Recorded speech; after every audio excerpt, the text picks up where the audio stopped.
والنازعات غرقا والناشطات نشطا والسابحات سبحا فالسابقات سبقا فالمدبرات أمرا يوم ترجف الراجفة تتبعها الرادفة قلوب يومئذ واجفة أبصارها خاشعة يقولون أئنا لمردودون في الحافرة أئذا كنا عظاما نخرة قالوا تلك إذا كرة خاسرة فإنما هي زجرة واحدة فإذا هم بالساهرة هل أتاك حديث موسى إذ ناداه ربه بالوادي المقدس طوى اذهب إلى فرعون إنه طغى فقل هل لك إلى أن تزكى وأهديك إلى ربك فتخشى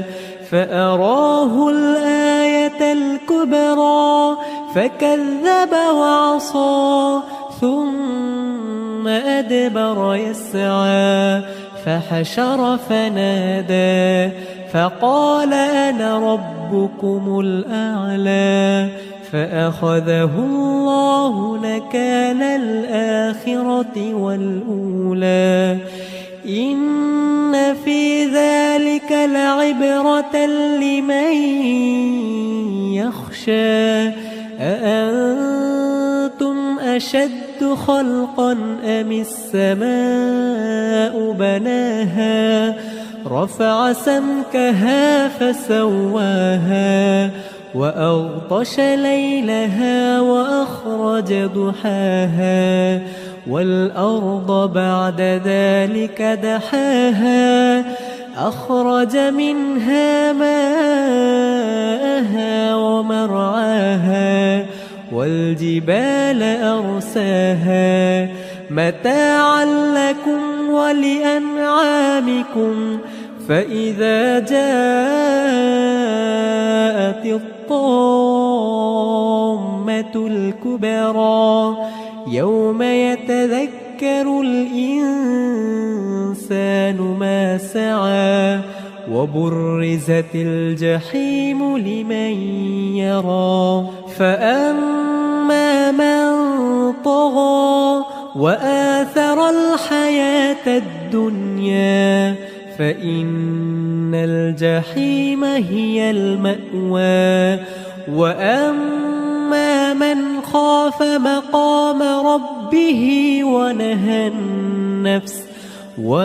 النفس عن الهوى فإن الجنة هي المأوى يسألونك عن الساعة أيان مرساها فيما أنت من ذكراها إلى ربك منتهاها إنما أنت منذر من يخشاها